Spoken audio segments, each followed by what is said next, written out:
Hey everyone, it's Mike Andes, and today is going to be a one-on-one coaching call that I had with a business that has over $1.2 million selling garage doors, and windows out from Canada. But this is a great call because I actually had a call with him last year, and he was in a very commoditized business where he was selling wholesale to manufacturers and dealers and other contractors. He's been able to move now into much more of a retail direct-to-consumer model where he's able to charge a much higher price and was able to raise his prices by 25%. This is a great coaching call. I think it'll be a lot of good takeaways for you. I looked at your site, made some really good changes. Maybe just kind of fill me in since we talked last. So I guess at the time the question was about hiring the technicians and stuff for the garage doors, right? So originally I was going to go ahead and order both tech or hire both technicians, sorry, and bring them on board and execute the way we had talked and stuff. But then I guess something fell through, and one of the guys that was working for his dad, I guess his dad and his brother, they were working on trying to get the business back on track, and were able to iron some things out. So he ended up just staying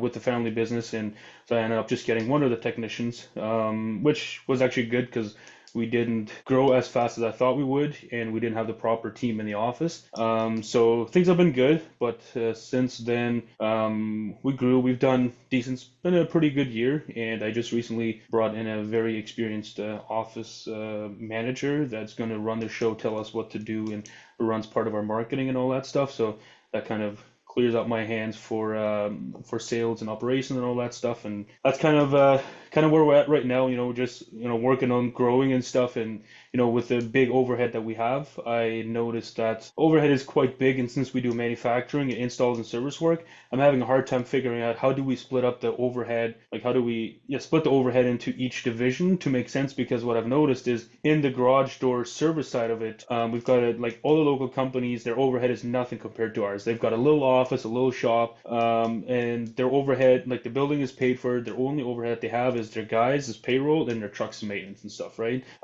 So at the end of the day, I'm not terribly concerned. I know we can brand and we can, present ourselves more professional than they can, but just, at the end of the day, basically, I've been really struggling, kind of going back and forth. How do I split up the overhead for the manufacturing? Because most of the overhead that we have is in the manufacturing side of it, right? Or like we use most of the space that we have for the manufacturing, and then also, for the install team, and then we also do quite a bit of wholesale and windows. How do we split that up, and then also kind of go from there, because obviously the profits that I would like to make right now seems like is not really working just because our overhead is so big. We have to grow, bring in a bigger team, so the overhead gets split up in between more people, right? Yeah, like is most overhead wages or is it like a fixed expense of the shop? And no, at this point, it is the shop is a big one, and then the overhead team. So we got three people in the office right now. So that's kind of the big one, but we kind of have to have the team in the office that we have to grow to the next level.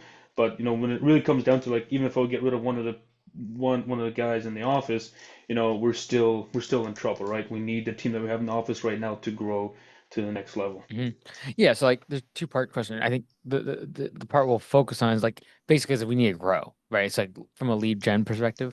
But then in terms of accounting for the overhead, like you could just do a time analysis and like figure out what percentage of their day is actually spent on the service versus the manufacturing, and then just do like a journal entry. Do you have different QuickBooks accounts or like accounts for manufacturing versus service, or is it all blended? It's all blended, and I've got a team for, like, my shop team stays in the shop, and my field crew team stays in the field, right? So I mean, we're So we're doing good. you're just trying to determine like, okay, these three overhead people, their wages, are they considered overhead for manufacturing or for service? Is that like your main problem? Yeah, yeah, kind of, yeah, just trying to figure out, where the overhead goes and how to kind of split that up, because I kind of know my big number and what their overhead is a month, and it's ridiculous. I just kind of need some insight on how to kind of split that up and kind of, I guess, help like create a structure for growth to where it makes sense. Is most of the growth going to come on the service side? No, I don't think so. No, because since November we just launched the website, and we were talking about going straight to the public with our product. At the time, I was kind of between, kind of back and forth. We're 100% to the public now. We got rid of most of our dealers. Yeah. We've been very successful with it. It's just now, we get quite a bit of leads on the window and door side of it. Quite a bit of leads on the windows and doors, and then the garage doors and stuff, right? So and it's just seemed, majority of the stuff that we get, like that we quote, we sell, but it's still, there's quite a bit of quotes that we do is like, the prices are just too high, and it, turns out the competitor down the road is less, and just trying to, I guess, finding a way to justify, lowering the prices and see how that would make sense. Okay. Yeah. So like if the growth was on the service side, and because you're going straight to the manufacturing, because you're not installing the doors, are you? We are now, yes, we're selling and installing, like we're selling it to the homeowners and installing and everything. We don't really Okay. have So, any so hopes. from a revenue perspective, what percentage of it is sales? What are like installation and service versus the manufacturing? From a revenue perspective, we just think here, manufacturing versus like the installs. Well, for every Yeah. door that we make, we basically install too, right? So it Okay. kind of goes hand in hand. Got it. Okay, cool. Then I would not worry too much about splitting up your overhead between manufacturing and service. If you're basically making it and then you're going and installing it, I think that like if you're not also just selling the manufactured door by itself without installation, I would consider that all the same process. Yeah, yeah. I guess okay. I guess kind of thinking back now. I guess yeah. So I guess there's some wholesaling stuff like the for new construction projects where we do supply it only, and I guess that's where we just do make the doors and have the delivery where they would pick them up, and that's all we have to do with it. So I Got guess it. and that's kind of where it gets sticky because there's companies on here that do higher volume than we do, so they can afford to sell for less. Got it. So lower margins when you don't install, but you're just producing the door. Yeah, And do you think that's like what 20% of revenue that you're just doing that? I would say 20 to 30. Yeah. Okay. I wouldn't be too concerned about splitting up the overhead, like in terms of like, oh, okay, this is like overhead for manufacturing, this is overhead for service, because 70% of your revenue is coming from something where that's gonna be very, very murky. Like the handoff from like when is this manufacturing versus when is this installation? Until you got to the point where you had like the departments are so split, you'd have different teams for admin, right? You have different teams Hmm. for, okay, you guys get the door made, you guys get the door installed. But I think it's probably you double or triple the size of the business before you actually have different teams for those two different admin functions. Yeah. So I wouldn't be too concerned with that. I think the big question is how do we grow the business to the point where the three people in the office make sense, right? Yeah. Okay, Yeah. cool. And so what's the growth been like in terms of revenue? What's the margin? Like give me a little bit of numbers so we can then focus on, hey, what's the growth strategy? So in terms of numbers, growth and stuff, like I said, we basically restructured the business at the end of last year. All the customers that we used to have that brought us up to the $1 million in revenue, we don't really have much left of those customers just because of the unique economy. They all went for a lower quality product, right? So in terms of numbers, we're still like last year, I think we did 1.1, and right now we already did 1.1 so far this year. So we're on track to do about 1.4, 1.5. Got it. And So then as far as like the bottom end, honestly, we keep, hiring people and stuff so the overhead keeps growing. So far at the overhead rate that we're right now, a lot of the projects that I've been selling, we've been able to sell them at like a 30 to 40 net, depending on the client. Sometimes we got to trim it up a little bit or whatever, but that's kind of what we've been able to do. got it. And then it's the overhead that's killing you because at the end of the day, like the bottom line. Okay, got it. Good. Okay. And what's the goal for the business, Abe? Are you trying to like take this to 5 million? Are you trying to just make this more profitable at 2 million? What's kind of the goal? I haven't really looked at, I guess, the end of the day goal. It is basically what I've realized is because we basically have two business, right? We do the manufacturing and the installs. There's not many companies around here that do that. They do either one or the other. We're doing both. So with a team that is required to run this business properly, I think we're gonna have to be right around the 3 mil mark to be, have like be like good and profitable. That's kind of the goal to get to that. And with the team that we have right now, we got 8 players in every division with everything that we do. From there, we can just hire helping hands and stuff. I'm fairly confident that that's reachable in about, I would say about 2 years. We should be able to hit that. Okay, cool. All right. Well, I got enough context. So feel free if there's specific questions, we can dive in, whether it be, marketing channels or whatever. But yeah, that's great. I have full context now. So from your opinion, Um, is it mostly just lead gen? Like, how do we get more leads in the door? yeah, so yeah, we're working on that. We haven't really done much in like advertising Google Ads. We've been getting quite a bit of leads. Real quick, before we continue with the episode, I want to introduce you to Home Service Web Design. If you are a home service business owner and you're trying to get more leads and drive more traffic to your website with great search engine optimization, you'll definitely want to check it out. Its flat monthly fee will allow you to grow your business, and most of our clients, within 12 months, double the amount of lead they get from their website. We started the Google Ads just because I hired another person, and the overhead is, she's very experienced, so it's quite costly to bring her in, but it's a good investment. I'm happy and I'm confident that we'll get to the next step, right? So yeah, leads isn't one thing, and it's just I've seen companies they blow up and grow like fairly quick, right? And I know their numbers are, they'll blow everybody out of the park when it comes to pricing and stuff. And for me, I have a hard time justifying that because, at the end of the day, what we do is we offer lifetime warranty in the product and workmanship. So I just have a hard time, trimming my prices down so far. And the other thing that I've been looking at is once we get more efficient, we have a bigger team. Most of the overhead that we have right now gets split up between now the 2 or 3 people, and now we can afford to sell less and still have a healthy profit margin. You see what I mean? That's just because I see you guys are probably doing something very similar in the lawn care business, right? And that's just kind of, I guess I need some insight on how to justify that side of it. Because I know if I drop my prices, we can do a lot more, but it seemed like, we're not really going to profit much until we get a bigger team and we get busier. Like, does it make sense? Like, is that justifiable? Yeah, like what's the close ratio right now? And what percentage of your jobs that you give a bid are accepted? I would say we're probably 60, high 60s. I'm inclined to raise your prices. I know you don't want to hear that. Yeah, so raise prices, but Like if you're trying to become profitable, if you raise hmm prices by 10%, you would probably double your net profit on the bottom line. And hmm I think if you raise your prices, you'd probably go from high 60s to high 50s. hmm yeah. But I And guess then the other thing is, the extra margin also give you the money to like really focus on marketing. yeah, and the other thing is we're not at capacity yet. I don't know if that makes it, if that changes it. Well, it just depends. That's why I asked you like the goal. If the goal of if the business is cash constrained, then I would push in the direction of raise prices and cut one person to get to capacity. If you're like, hey, we got plenty of cash and I just need to grow this thing and I want to keep everything. No, I got like do not hire want to fire lay anyone off. Great.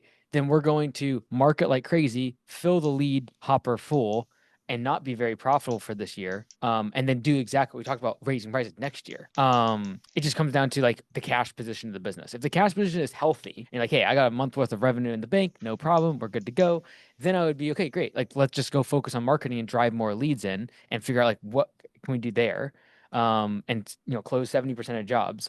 Great. But at 70%, I just know if you raise prices by 10 to 15%, you would hardly see an impact in your close ratio, maybe 5%. hmm And doing that would double your profit margin. Okay, all right. Yeah, so So it really comes down to like risk tolerance and then cash position. hmm Because if Well, you have cash. high risk talent, go ahead. Yeah, as far as like the cash situation, we're not in greatest shape just because we spent a lot of money to like the showroom and all that stuff, upgrading our website, and we've done a lot of SEO work and all that stuff.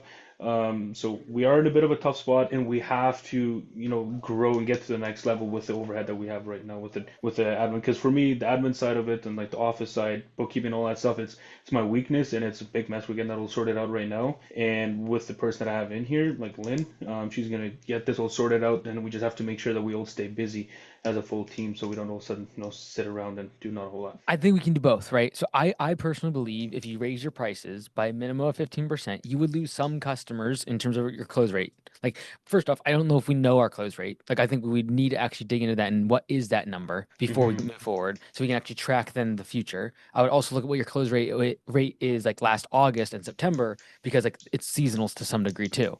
So Yeah, I for would sure. really know that number. Then I would raise my prices and then I would see, okay, where does the close ratio land after that? I can almost guarantee you it'll will not drop more than 10%, but you will hmm double your profits. You're like, well, how, like, we're not at capacity. We're going to take half of that extra revenue that we're generating or extra profit and put it into marketing. So we generate so many more leads and our close ratio is going to drop marginally, but we're going to be able to double how much we spend on marketing. hmm And so now your strength like sales, going out and marketing, you focus on that. You then have the margin to cover Lynn on the admin side, so things get dialed in. And then because you focus on the sales, you will drive enough leads to be able to keep your crew busy. Yeah. But at 70%, like assuming it's 70% in terms hmm of a close rate, I don't care what anyone says. I don't care what your competition is, you are not high priced. Yeah, yeah, yeah. Based on the value that we bring to them, right? Because we've got a lot of guys in the area that that are less than half the price than we are. It's just, but I The know the customer's value that we voting bring. every single time. Exactly. Every time you give them an estimate, it's a ballot, and they're just like, "Yes, we are willing." And if 70% of people are willing, like, you are not overpriced. So, like, I think the fastest lever in this business to make it profitable and then have margin to go grow is going to be raise prices 15%. Hmm. And Hmm. and then you just dedicate in your mind, okay, maybe I need 2 months of that to give help my cash flow a little bit, bring margins up, but then I'm going to take a big chunk of this. I'm going to go start marketing and drive in way more leads. Because if you're able to double the lead flow because of better marketing, but your close ratio drops by 10% because of higher prices, that's a really good thing. Hmm. Hmm. Yeah, no, I see that. And then by doing all of that, it's also we're gonna get busy and bring in more people, and the fixed overhead is gonna get divided because we're gonna have more generating revenue guys in the shop. Okay. Hmm. Yeah. Now, as far as yeah, I guess as far as like the marketing and stuff like that, what would you suggest doing there? Well, like this kind of leans into like why last year we talked about moving into this market is because like they are going to be less price sensitive than those Yeah. the dealers and like all that stuff. So like this is why we did this that this hard transition is that you like the whole goal here is to be able to raise our prices and Yeah. you've delivered enough value where 70% of people say yes, we should be raising prices. Hmm. And so we do that, we get enough margin now to be able to then spend money on marketing, and then it just comes down to okay, right now where are the leads coming from? Hmm. Hmm. Yeah. Where are they coming from Yeah. now? Is it like all Google? Is it people walking in the door? Where are the leads coming from now?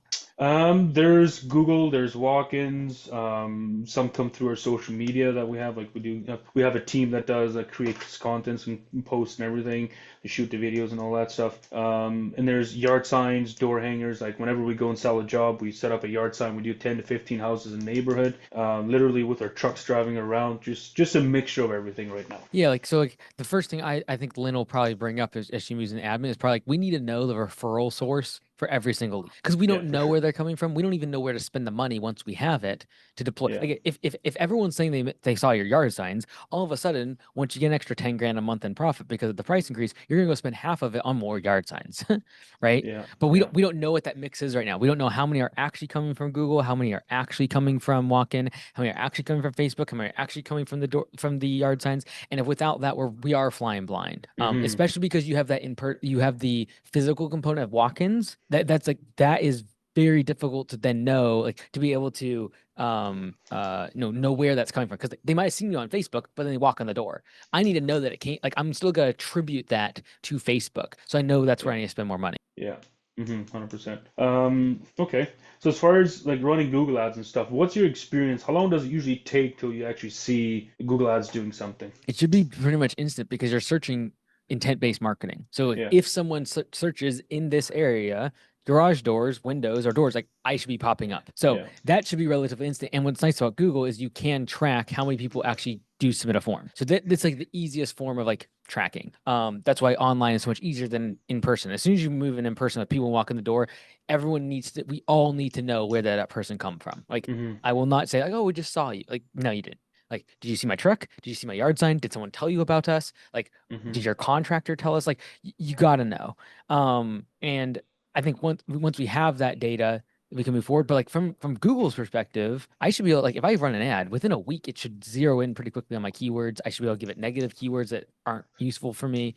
I should be able to track that very, very quickly. Hmm. Yeah. Do you have someone Um, doing your ads now for Google?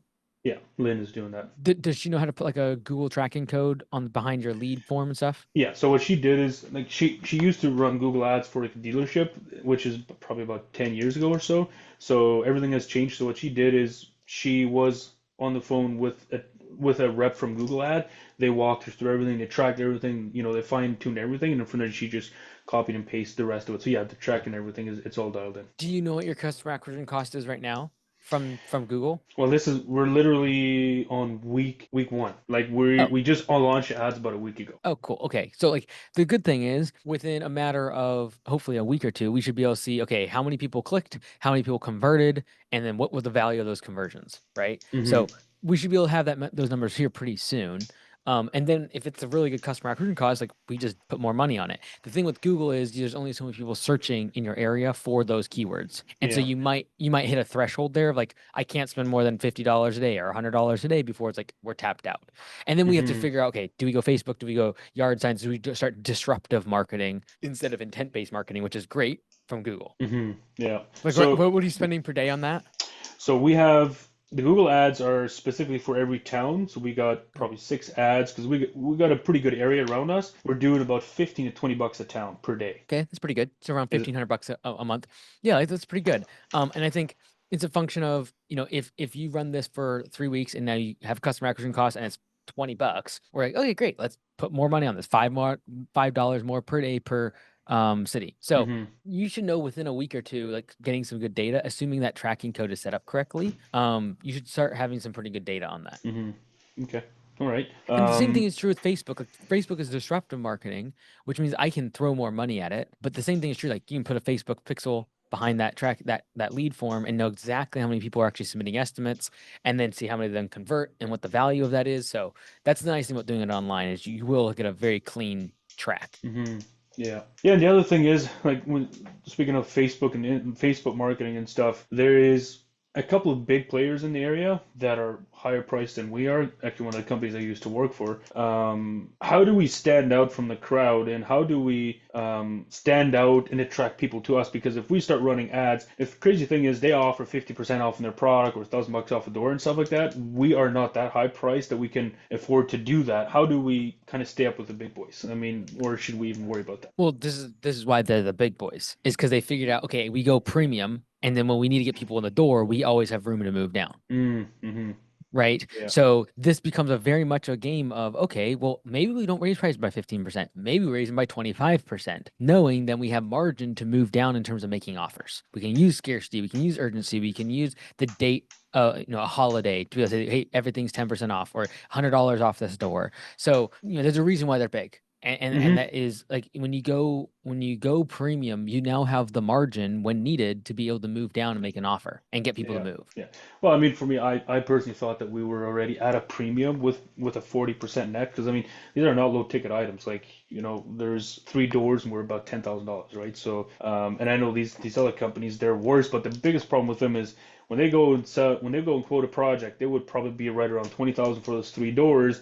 The moment they see a customer freak out or not trust them, whatever, they would almost instantly drop the price by 50% in their face, right there. That's the kind of conversation that everybody's having in the area about those companies, and that's why I kind of like what they do to a point, but I also don't like it because they like us because we're like a family business, and those guys are monsters, right? They're just doing crazy stuff. So here's what I would do. I would make it where let's just call it the $20,000. It includes crazy offer, like it's crazy good stuff. So for example, we come back at month 6 and month 12, we do a tune up. For example, I'm just making stuff up.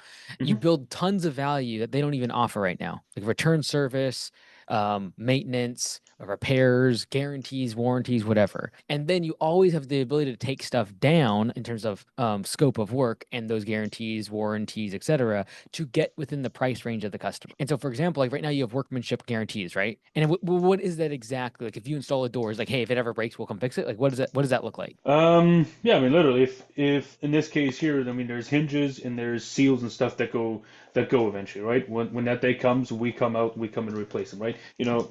That's kind of what we had to do, and that's why it got to the closing ratio where we're at, and also we're able to raise our prices because we're selling more now than we did before with charging 25% less because just because of value we brought to them, right? And the way we speak. So, So, therefore, so better you do the hard. same thing again. You do the same thing again. We raise prices by 25%. And we figure out more ways of adding value, right? And so I think like if what else could you do if like taken to the extreme, like if someone paid you 3 times as much for a door, what more could you do in terms of ongoing service, warranties, guarantees? Is there staining? Like what other things could you mix into that? Last year at Augusta Lawn Care, the average location grew revenue by more than 27%. And we're on track to beat that this year. If you want to see why, go to AugustaLawnCareServices.com/franchise and watch over 50 videos and case studies of different owners that took their independent lawn care business and turned it into Augusta Lawn Care. Like garage doors, do you install those? Yes, and so yeah, I guess until now I've mainly just been focusing on the man doors and windows. Garage doors is one of the other things, and that's so the garage door pricing itself, there's just good margins. When it comes to service work, it's not as good. But what I was thinking on the garage door side of it is because nobody offers the lifetime workmanship on garage doors around here. They all offer 1 year and that's it. Nobody offers lifetime parts replacements like springs and cables and weather stripping. We have a product, we have a supplier that offers 25 years warranty on the panels and certain parts. So we can make that door bulletproof. The only thing that we'd have to do is if something goes haywire, if a spring breaks or something, we go out and replace it, which costs us $50, but something we can sell for 400, right? So that's kind of what I'm thinking of doing on the garage side of it. But I want to wait until I have a little bit more time. I want to keep putting fire on or putting gas on the windows and doors because that's where the leads are coming in right now. Focus and then eventually go and sell the garages back to your customer because I realize that if I want to, change the way we sell our garage doors or what we offer in the garage doors, I gotta, have a unique package and be ready to throw this out on the market and just go heavy on it. And I'm just not ready, and I don't really have my team ready because I don't want to be the bottleneck to this. Like if a customer calls in and I don't have somebody in the office that can answer all these questions, then it doesn't make sense for me to do that. So we're planning on sending the guys out for some training and stuff in January. After that, we'll be able to launch for next spring, and that's kind of the goal is to offer lifetime warranty on the product and labor and on the garage door side of it. And that's we're going to start on the door side of it, but the garage door market and the window and door market is two different markets in our area. Garage doors is a very low margin. Window and door, it's a very high margin, but it's also Yeah, because of the value that they bring. I think both of those, you can always create an offer that's very high, very expensive, and has a ton of value that is easy to downsell into your regular offer, right? So, for example, with the garage door, like, yes, it's quote lower margin, but I can make if all of a sudden they pay me 50% more because I showed the value of what a lifetime warranty looks like. And it's like, look, this is like maintenance, this is repairs. If anything happens, we're coming out here and we're going to fix it. That all of a sudden become a 50% margin business if I'm able to sell the ongoing maintenance and the warranty into the and in my honestly too be like, hey, maybe you don't sell at the higher price, maybe you sell at the regular price, but you sell a recurring package. So it's like, hey, on an annual basis, we come out, we change the we tighten this up, we change this, we look at the tracks, we got do the guide. You could create that list and basically now you have a recurring stream of revenue from that same customer and that recurring revenue is 40, 50, 60% profit margin. And so I think there's definitely ways that either A, you make a Grand Slam offer that's super, super valuable, and we get some people are going to say yes. Like some people are going to say yes to a 50% more expensive door, window, or garage door if you say, here's all the extra stuff I'm going to give you that no one else is going to give you. And just you saying, hey, everyone in our market gives a 1 year warranty, we give lifetime, or we give 10 years, and that's this, and that's why it costs more. And the reason, because on average, every 5 years, you're going to need to do a repair. It's going to cost you a couple $1,000s. Right now, this is going to allow you to be able to like forget about that. We come every year, make sure everything's on track, everything's doing good, whatever. But I think the same thing is true with doors and windows. It's a matter of just getting creative with like what are the problems that they hit around years 3, 5, 10, trying to solve those up front and giving them a really, really good offer that it warrants a 50% price increase. Like I think Hmm. tomorrow we raise prices by 15% and nothing but good things happen. But what is the 50% increase? Like, and what value would we have to provide for that? That's the real kicker. Hmm. Yeah, for sure. Yeah, no, that's a good thought, and I think it just goes back to what we just did this spring, right? Because I mean, like I was selling doors basically at cost just to keep my guys busy, and all of a sudden I'm like, you know what, heck with it. I'm tired of playing this game for free.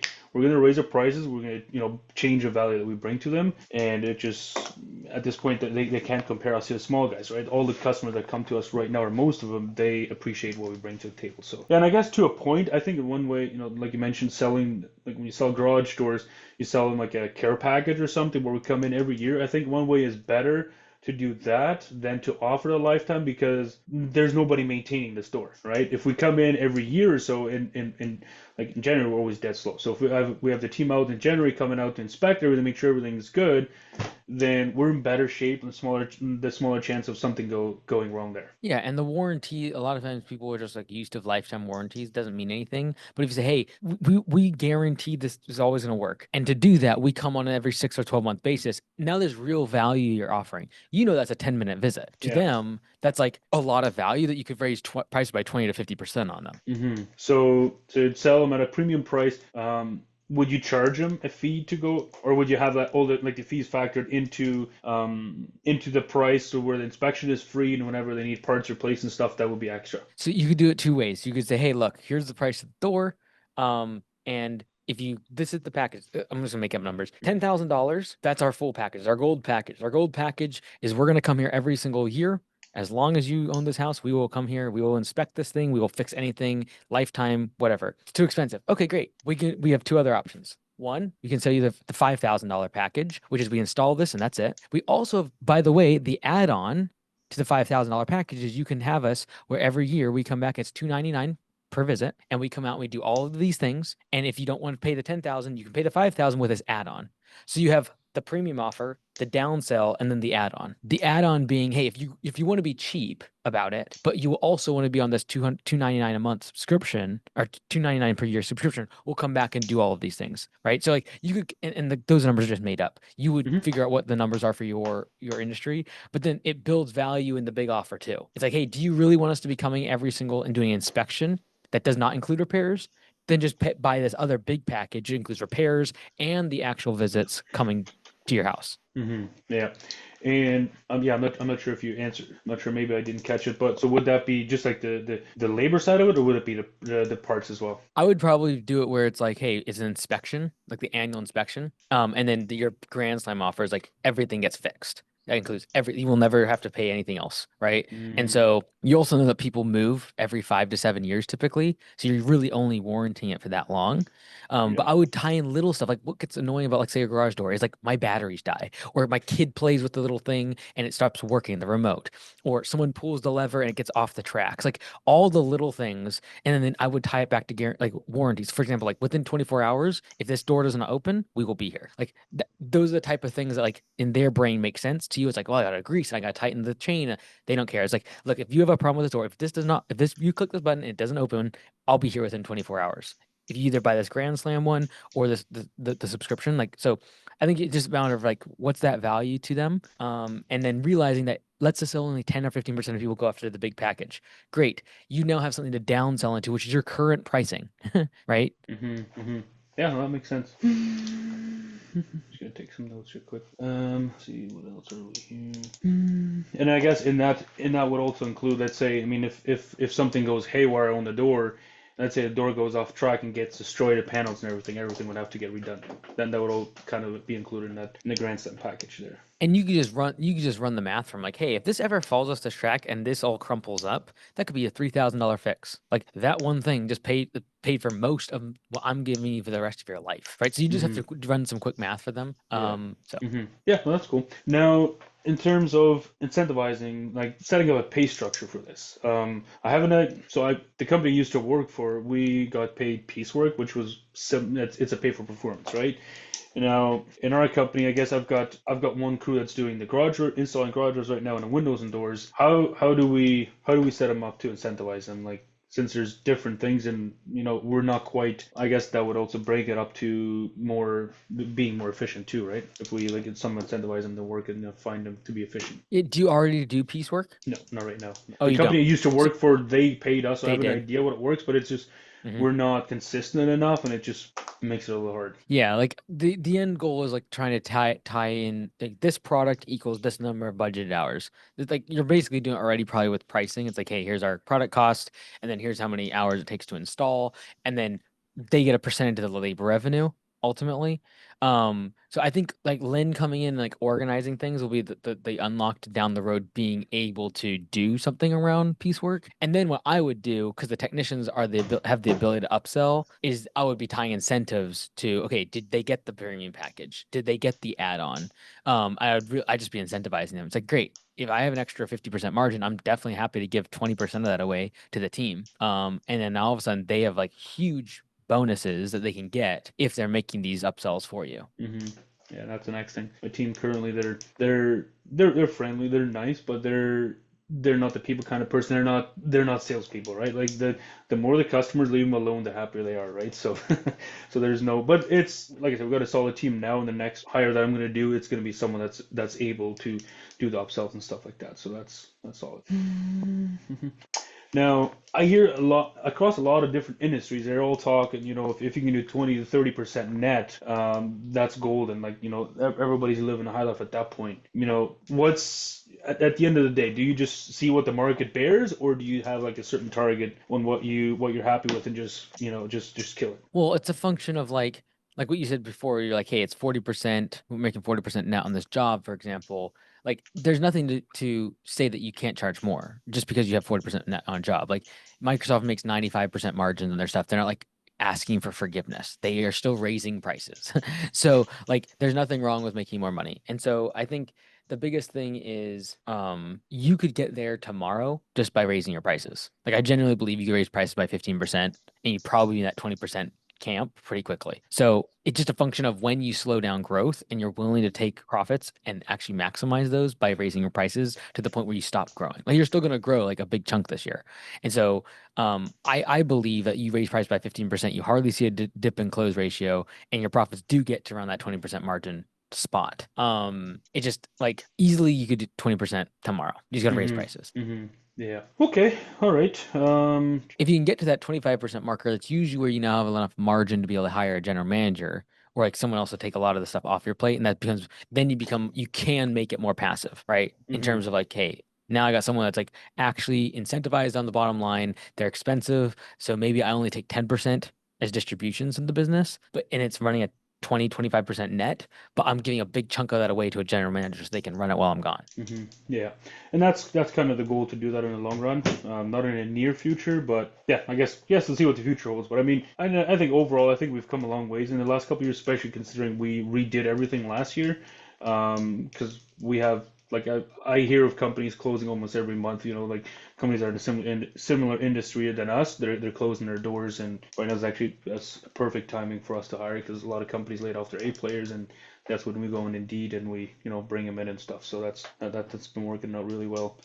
Okay, well that's all the questions I have. I guess at the end of the day, you've seen the website, and is there any other recommendations, anything you have for me? No, I think you're moving in the right direction since we last talked, moving away from the dealers towards something that's much less price sensitive. And they wouldn't, we don't have the blurry lines of like they're dealers and they're kind of like our partners slash our competitors.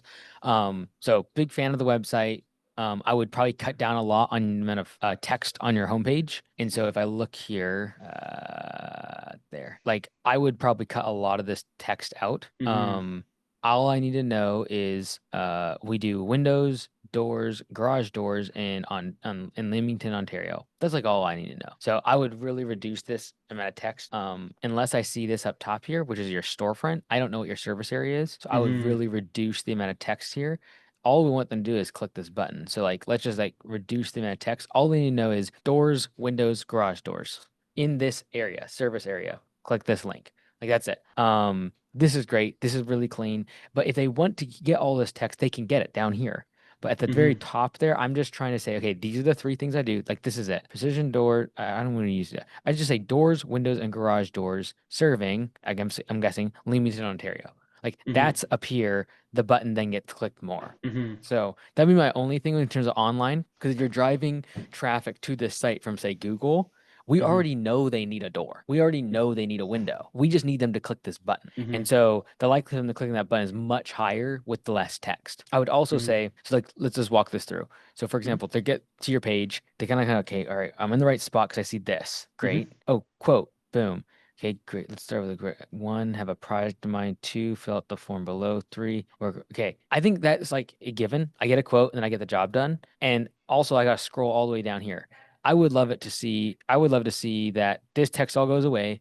It says elevate your door with doors, windows, and garage doors, serving Leamington, Ontario since 2015, whatever it is. And then off to the right hand side here, I have the form condensed down to 1/3 of the screen that has all the information they need to put in.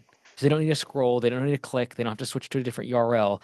They just can submit their information right here. Mm-hmm. Because especially if you're driving from Google, they already have intent to buy. They already know what they want. They're just looking for a quote. And so if I can get it right here, the likely you will double your leads versus them having to click. See all of That's this cool. text, scroll, go down here, and then now there's like an entire page worth of a form. Shrink this down by like 80% and make it where it's a third of the page. Mm-hmm. Okay, that's fair. And what we've also done is for every page, let's say for Windsor, for an example, we have a separate landing page for Windsor with all the information and stuff on there. Cool. So yeah, Which so is we'll great see. because now when you're targeting that area, they'll get to the page, it'll say serving Windsor. It's like Yeah. okay, this is for me. The only thing that you need them to know once they click on a Google ad is do they do my service and do they serve my area? That's all I need. And if I can't quickly check those box, there is a drop off happening. Hmm. Yeah. Now, when you run Google like Facebook ads and stuff, let's say with a promotion offering 20, 30% off windows and doors, like do you think that it's important to have that same promotion on your website, or is it good enough if we just like run the ads on like Facebook and Instagram, and they just see it right there and they can just go and request a code from there? It just depends on like what the offer is. I would prefer that it across the whole system. Like your whole business has a certain offer this time of year. Any traffic that's coming through, regardless if they're walking in the door, Facebook, and no matter what, they're getting this offer. That's the easiest to track. And I don't think you're of size yet where it's like, okay, we are going to make an offer for Facebook, we're gonna make an offer for Google, we're gonna make an offer for people who walk in the door. Like that's just gonna get confusing. So I would probably just be like, make it much more time. Like, hey, for this weekend, the Memorial Day weekend or whatever, Canada Day, boom, like this is the offer. Hmm. Okay. All right. That's cool. Yeah, that's good. So I think some of the takeaways I'd say like right off the rip is like definitely some changes to the website could massively improve your conversion rate in terms of reducing the text, getting the form on the first page, making it very simple. Like these are what we install. This is the area we serve. And then another takeaway I think is raise your prices immediately, 15% easily. I would first, the only thing I would ask you to do is check with Lynn and get an actual close rate number and then track that over the next few months. So like, okay, our close ratio last month, our close ratio year to date, if it's 65, 70%, raise prices immediately. Indiscriminately raise prices, you'll not affect the business. And then if it's like 40%, because we don't know, then maybe we pause the brakes a little bit because we don't want to cut that down to 20%. But if you're pretty confident in high 60s, I'd be raising your prices. Hmm. And you would never get concerned that by raising prices too much, it was going to go down the drain. I guess that's probably that's why it's nice to keep track of leads and stuff, right? And just, or I guess your closing ratio to know where it's at and adjust accordingly. Yeah, I just don't see you in the commodity business anymore because you're not selling to dealers, you're selling to customers. And so the goal is to sell on value and not price. And so when Yeah. 70% of people are accepting the bid, they're saying that value is far above price. And Hmm. so by raising your prices 15%, you might see a 5 to 10% drop in close rate. And if it dropped 20%, which I don't think will because you're not a commodity business anymore, but if it did, you always just change it back. Yeah, well, that's cool. Okay, that's awesome. No, that's good. We'll definitely get this all implemented, and we will see what happens, and we will go from there. You're the man. I'll be watching from afar. Take care, Cool. brother. Sounds good. You have All a good right. one. Thank you.